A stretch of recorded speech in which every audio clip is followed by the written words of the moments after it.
This is my 2002 BMW E46 M3 and I only paid $3,000 for this car. That's right, only $3,000. And no, it's not a salvage vehicle. And yes, it has a clean title, and yes, it runs. The reason I got such a good deal is because this M3 is equipped with the awesome, reliable SMG transmission. Hold on, isn't this video supposed to be about owning a traditional 6-speed manual M3? Not an SMG? You see, most people don't actually know that both transmissions are very similar. They're pretty much identical. I'll explain a little bit more later on. The first thing I want to do is show you how much cheaper you can buy an E46 M3 SMG versus a traditional manual one. Okay, so I'm over here on Auto Tempest. I'm going to show you how much easier it is to find a SMG E46 M3 for a much lower price compared to a traditional 6-speed version. You see all these lowered price ones from like $7,000 to like $12,000? None of these are traditional manuals. They're all SMGs. I know the listing says manual on it because it's technically a manual transmission, an automated one, but once you click on the listing, you'll actually see that it's indeed a SMG and not a traditional 6-speed. Even at the $13,000 and $14,000 price point, all I see are SMGs. It's only when you get up to $15,000 and up where you can find the traditional 6-speed M3s. So as you can see, buying an M3 that's equipped with the SMG is much more affordable than buying one with a 6-speed manual. So pretty much the goal is to buy an E46 M3 that's equipped with an SMG transmission, hopefully one that's broken so you pay a lot less for the car, and then you convert it to a traditional 6-speed. That's essentially the route that I decided to take myself. I even thought about doing the work myself and then realized, yeah, that's probably not such a good idea. So I took the M3 over to PSI Orlando, which is a European performance shop here in the Central Florida area that specializes in BMW. All right, I'm off to PSI Orlando. I'm very excited. These guys are very good when it comes to working on BMWs, and it's where I take my cars to get worked on. If you've seen any of my recent BMW videos, you would know how cool and knowledgeable those guys are over there. I would like to mention that even though my BMW M3 is a clean title and it does run as far as turning it on and it stays on, it does not drive because the SMG transmission that's equipped on it is pretty screwed up and it just doesn't want to go into gear, which is part of the reason why I only paid $3,000 for this car. You gotta get brakes, my guy. Good brakes? Yeah. You gotta get something. Oh no, I am getting brakes. Yeah, so as soon as we get done with the manual conversion, I can drive this car home. Definitely have to look into a brake system because these are pretty much toast. Mr. Ali started disassembling stuff on the M3, and all I was thinking the whole time is I wish we don't find hidden damages and hidden issues. Please. But of course I knew that wasn't going to happen because 1, I only paid $3,000 for the car. 2, the car is almost 20 years old. 3, it's a BMW. 4, it's been sitting outside without being driven for over a year under the elements. So yeah. It looks like a smushed cinnamon bun. Hold on, that's not what a hanger's supposed to look like, right? Some of the main issues that the guys at PSI did find was the exhaust hanger was pretty beat up, the one on the passenger side. The drive shaft was pretty worn and making some noise. What's that? You hear the bell sound? Yeah, that's bad. It's worn. The way to get rid of that is we would replace it or rebuild it. Hey. The subframe had a few cracks, which honestly it's not a surprise on this platform. The oil pan had a crack, and one of the catalytic converters was completely disattached from the exhaust system. Look in there quick. Hold on. Yeah, there's a cat living. Pull your damn finger. Dude, that's a bird's nest. Oh, that's bad. Yeah. I could only imagine that a car with 175,000 miles needs everything to be reworked. Well, this one, the cat is still there, technically, you know. So here are all the parts that is needed to do the manual conversion. I bought all these parts from ECS Tuning. Crazy enough, they had every single part in stock. There was over 70 pieces, and I received this quite quickly, which is really nice. It's a reason why I choose to shop at ECS for my BMW needs. Since we go on 6-speed, of course, I needed this 6-speed manual boot, Alcantara. I also went ahead and got a shift knob. This is a ZHP shift knob. I've heard so many good things about the shift knob because of the weight. Apparently the throws between shifts feel really good and it really enhances the driving experience with this little mod right here. So I'm really excited to try this one out. I got the short shifter here and also this, which is needed for the shifter assembly as well.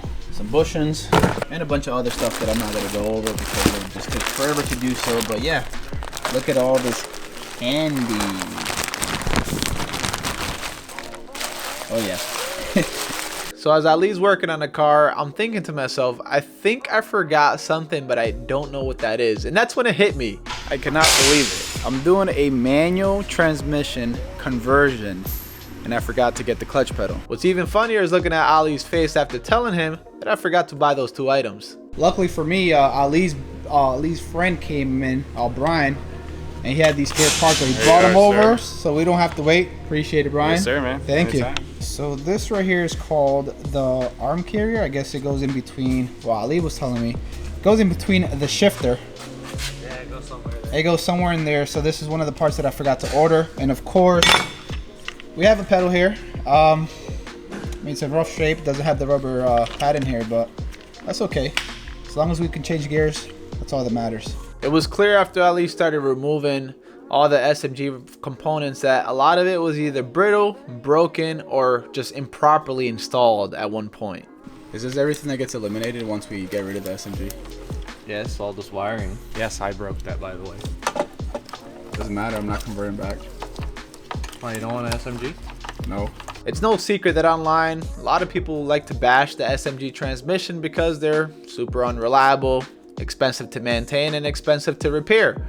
And then you have others that really swear by the SMG and defend it. So what I decided to do was ask the guys at PSI for their opinion, since they deal with SMG transmissions on a weekly basis. You know what's funny is I went on a lot of forums and people were arguing that you need to learn how to shift right on those cars for it to Yeah, last. that's the first argument of every single person that owns an SMG. I'm like, you're just making an excuse. No, but why do you need to know how to shift correct at the correct RPM? That kind of defeats the purpose. That has nothing to do with it. The thing about it is the SMG wears the drivetrain out.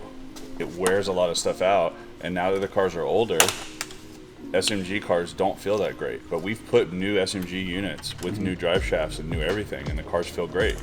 And that customer wanted SMG. They didn't want a manual. Okay. So the system really has to be refreshed for it to work right. I mean, Would you say that they're traditionally unreliable? it's the most unreliable thing about the E46 M3, especially the current ones. That's why the value of those cars are less than a 6-speed. You know, there's other things, you know, Vanos and, you know, rod bearings, of course, but SMG leaves a lot of people stranded and leaves a lot of people very frustrated with the cars.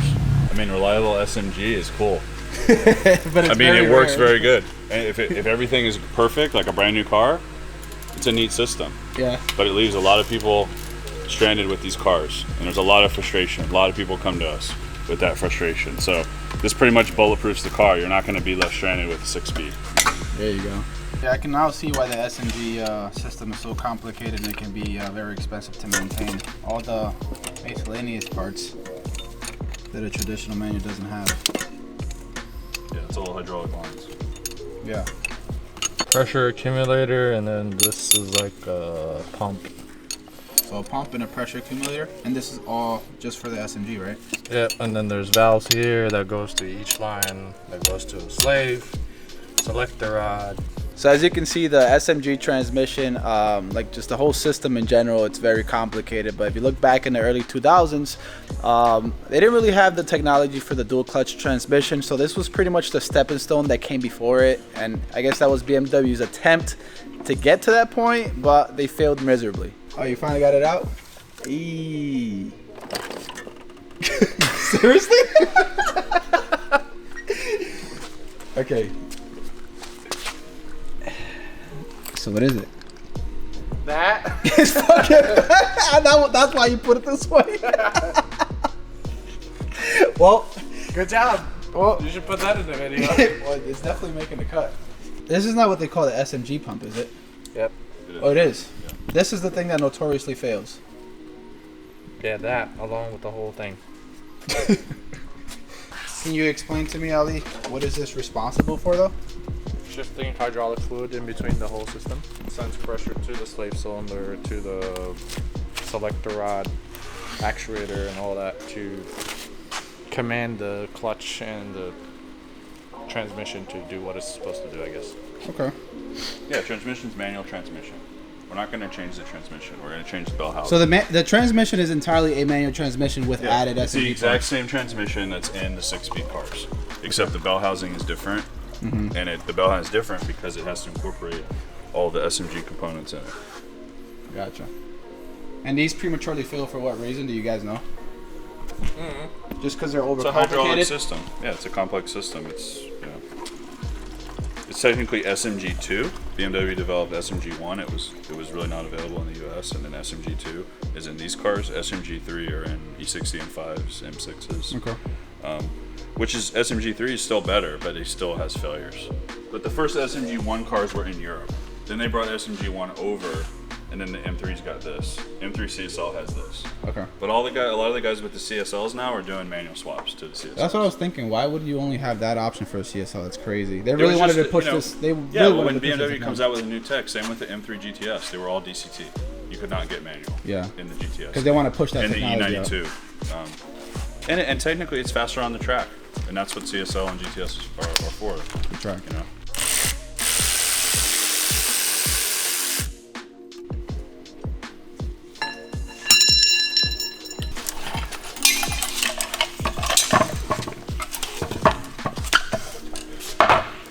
After removing the transmission, something seemed very odd. We took a look at the clutch assembly and it looked kind of wacky, as if it wasn't installed properly in the past. You know how you know it's not installed correctly? When I can remove the pilot bearing with my hand. The what bearing? The pilot bearing that's in there, I just moved it with my hand. So this clutch is not installed correctly? No. Oh. Because you see this, Mm-hmm. and you see this. Yeah, is that supposed to be on the inside? Or is that damaged? It's not supposed to be sitting like that. Sticking out? I'm pretty sure. Oh. I'm supposed to, like, you know, push it out like a normal pilot bearing, but this one's just sitting like this. Is there a thread issue somewhere there? No, it's supposed to be tapped in there. And it wasn't tapped in there? It was just let loose? Yep. So, if I go like this and take it out, that's an issue. So it's actually a good thing that the car never ran, because it would have just screwed everything up. So this was loose, right? Yeah, because it wasn't even on there, so it was just sitting like this. It's supposed to align this input shaft onto the motor, and that's where the clutch goes. But this was just chilling like that. That's interesting. The clutch disc itself was pretty good. It's actually brand new and unused, but the actual housing that goes around it didn't seem like it was okay. At that point, PSI encouraged me to buy another clutch. That way we don't take any chances that we install everything back into the car and then it doesn't run properly. So essentially there's a mystery, like if you install this back together, we don't know how. Yeah, it's gonna run exactly. well. I mean, we don't want to put everything back together and then have it fail down the road or have it fail immediately. Okay. So while we have everything disassembled, it's good. We'll get a new clutch, put it on, and then we know we're 100%. Yeah, so I can either go with an aftermarket, like stage 2 clutch, or the OEM one. I'm probably gonna go with OEM because I'm not looking to race the car. I'm not sure. I'll decide here in a bit. Definitely take your car to a reputable shop that knows what they're doing. That way you don't have to deal with headaches like that. So now that they dropped the transmission, it was time to take away all the components that were directly related to the SMG, since we weren't going to need that anymore. That also includes the bell housing. That's the only difference between a traditional 6-speed manual and the SMG transmission, is the bell housing. So Ali went ahead and took the bell housing out of the SMG one, and we're going to replace it with a manual one, which is from a transmission I bought not too long ago for $500, where the manual transmission is broken, but we can still use the bell housing. So yeah, if you can find a manual 6-speed bell housing sold by itself, I've seen it. It's very rare for people to just sell that by itself. If you can buy that. I've seen it on Facebook Marketplace a few times for like $500. Or you can get the bell housing shaved from the SMG to kind of mimic the internals of the 6-speed. In my case, I purchased my 6-speed manual for the E46. How much did I pay? $500? I think I paid $500. But that's because the manual transmission is all screwed up, so I was able to salvage the bell housing from there and reuse it for this car. Well, I thought we were gonna get pretty much all of it done today, but that's not gonna happen because according to PSI, I forgot to order some parts. slave cylinder, master cylinder, of course the clutch, and some other smaller parts. So that was my screw up. The parts aren't going to be here till Monday. Today is Saturday. So yeah, that changes a lot of things. But yeah, I'll see you guys next time I come back on Monday, and then we'll continue filming at that point. Oh yeah.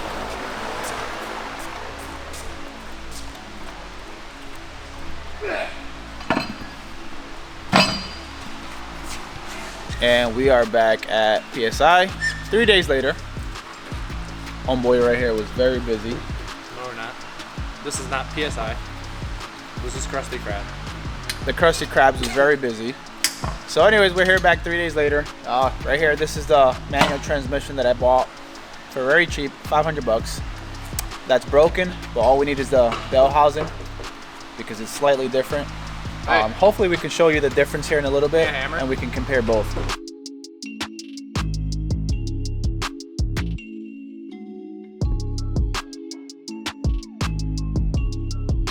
As you can see, this is the manual transmission from the SMG, and then this is the traditional manual from a regular 6-speed. You won't find a difference because they're essentially the same exact system within. So we're looking at both bell housing here. This is the SMG one, this is the 6-speed manual, and Ali's here showing me the slight differences right here. So that's loose. So spring, no spring. No spring. D10, no D10. D10s. So no D10s there. There's 2 D10s here, and then there's also a bearing that rides on. And then there's a spring that's holding it in place. Yep, because the spring loads it. Okay. So yeah. So yeah, so essentially the same system, that's the minor differences. Okay, and then on this side of the bell housing, there is absolutely nothing different. Because if you don't have that drilled out, you just use an SMG bell housing, you won't find gears. It'll just be all whatever gears. Okay. That's why I've heard the hack where some people use the, what is it, the self-centering? RTD shifter and stuff like that, where it has a self-centering. spring-loaded shifter.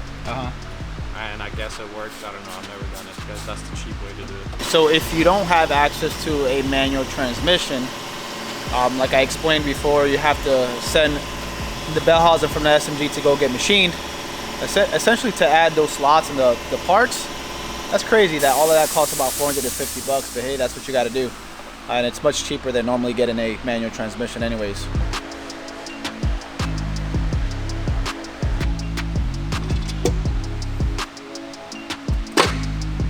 Sending prayers to all the transmission gods. Make sure this transmission shifts normal when we put it in. There's a failure chance?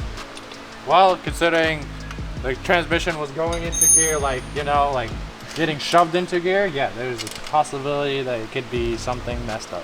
I absolutely love bringing my car to these guys at PSI because they always go the extra mile. Like, what other shop actually takes their time to clean your transmission properly so it looks brand new once they install it back onto the car?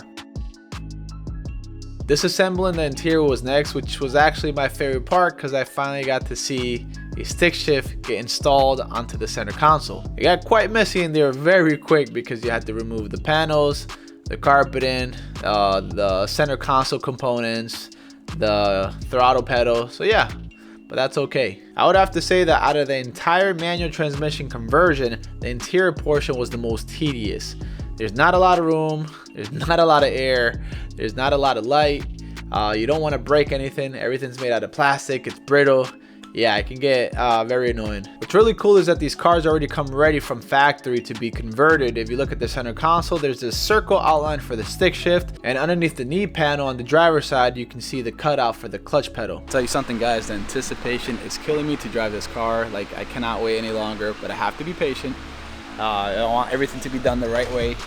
I'm sure the patience is gonna definitely pay off. You know what was very impressive was when Ali sat next to all the parts on the floor, I think 70 plus parts, and he sits there, he names every single part, knows exactly where everything goes, starts connecting the pieces, and at that point, I was convinced that I should never try to do this myself. Honestly, just looking at all those small parts can get you overwhelmed very fast because a lot of it looks identical, you don't know where it goes, and you don't want to break anything. Funny thing, I decided to ask Sean, the owner of PSI, if somebody with zero experience with doing these conversions were to try to do something like this at home, how long would it take them? And he said a month and a half to 2 months, and they would probably not finish or they would f it up.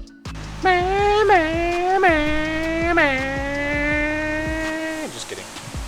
And before everybody decides to blow me up in the comment section asking me how much does it cost to do a manual transmission conversion, the guys at PSI did give me permission to tell you guys that it's about $2,500 in labor alone, plus the parts that you're going to need to do the conversion. Remember I said that these cars come from factory ready to be converted, and I showed you that circle outline on the top in the center console for the stick shift? Well, that's what they decided to tackle next. Essentially what they had to do is raise the car, get underneath it, use a grinder to shave off as much of the rubber coating as you can.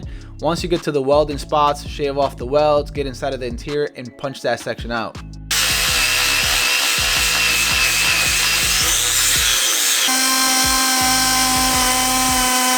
So yeah, so once you grind out the rubber coating and everything, it exposes this metal plate that's there. So now it makes sense what he was trying to do. Remove the rubber coating, and then from the top side just try to hammer it out. So it's a clean job and it doesn't look ghetto by just trying to cut the circle around it.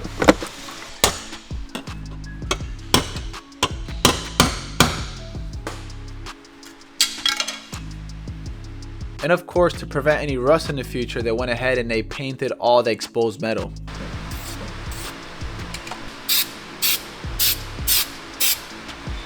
The line, small bolts, little components are being installed right now, and honestly, I was just there, so excited, so impatient. I just couldn't wait. I was in so much suspense to drive the car. Honestly guys, a lot of the little smaller stuff that Ali's working on now, I'm probably gonna skip past that so I don't bore you guys to death. It's a lot of technical and little small parts that need to be installed and unclipped, and seals that need to be put into place, and it can get very boring very fast, and I don't want you guys to click away so fast, so I'm just gonna kind of fast forward and breeze through this part.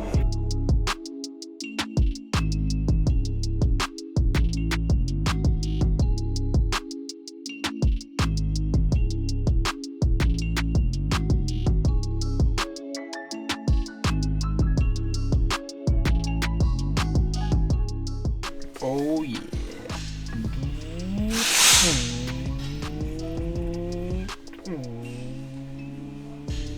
Oh, I forgot it's 9,000 RPM.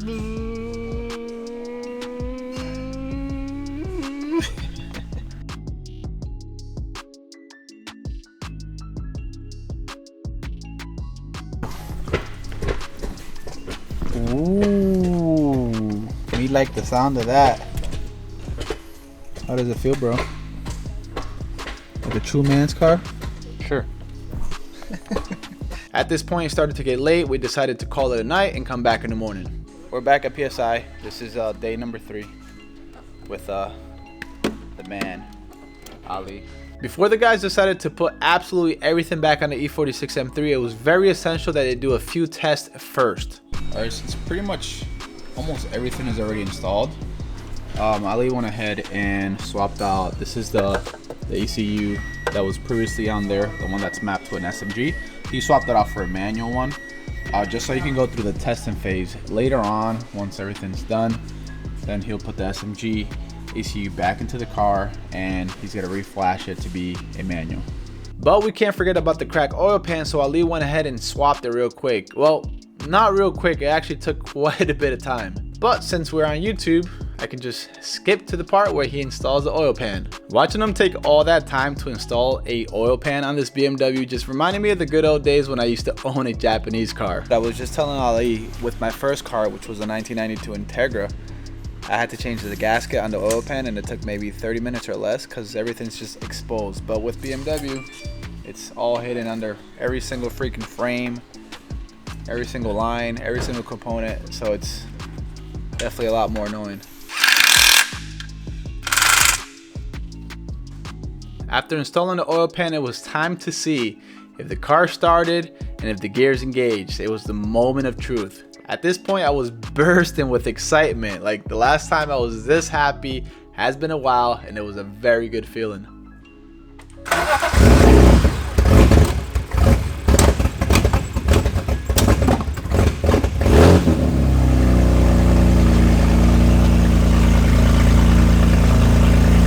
She's alive!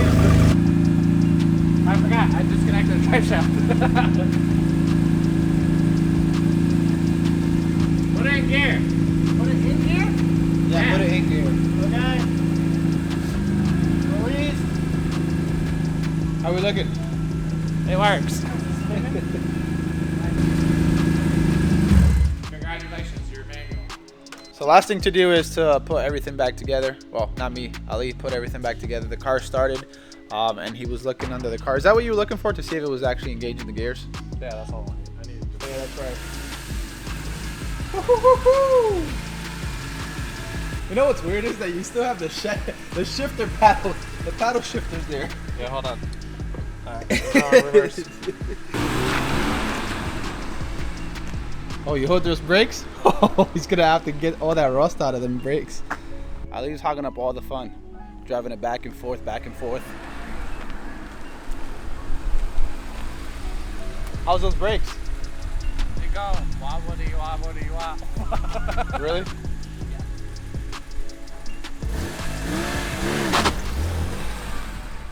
Completely. You mean underpowered as in stock? No. It's on limp mode. Oh. No, I mean, it drives fine. Goes for gears and Can I everything. get in the passenger side so you can film me driving? So now you get to see my first driving impressions, and I hope that my excitement carries over to you guys. Is this thing recording right now? Yeah, it's recording. Okay. Does it show the red? Does it show that it's recording? It says back. Yeah, I think that means recording. God, it's been too long. What are you putting this seatbelt on? Because I'm on camera, I got to show the right example to my audience. Okay. Oh yeah. Okay, hold on. Put it in gear. Oh God, There you go. dude, you're big, man. I don't know. Let me put it in gear for you. I got you. Using the paddle shift. Plus means first gear. Yeah, it doesn't work. The crazy thing is, It smells weird, but I think it's the cat smell. ooh. Oh God. It's been a while. Don't judge. Look at that. Jeez. You're in sport mode. Let me turn that off for you. It's too fast. No, it's been a while. I gotta get used to it. Oh, look That's at a that no hand. Look at that hand. Oh yeah, I like it. I like it. Yeah, but it shifts like butter. It Got does no shift like tool. butter. And I like that shift knob too. Feels great. See It's that? really underpowered for sure. Did you see that man pedal? I think you can see it. Right? Yeah, it's definitely there, and it feels great. You see it? Woo-hoo, no power. Actually, there's a little bit of power there. No, there's a little bit of power at the beginning. That's what I was just gonna say. It kicks in and then it just falls flat on its face afterwards. Yep. And I'm gonna go around this way. I'm not gonna abuse the car too much until everything's finalized on it. Well, coolant temp is good. Well, last time I checked, it looked like it was filled up. Oh yeah, And I just put a new belt on it too, so. yeah. Can you Alternator. capture the excitement in my face?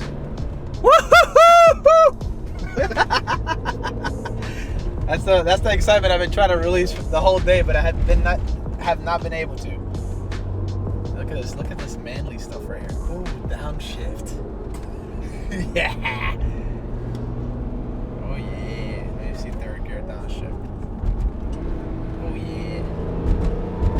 No power. It cuts off like at 4,000 RPM. It seems like.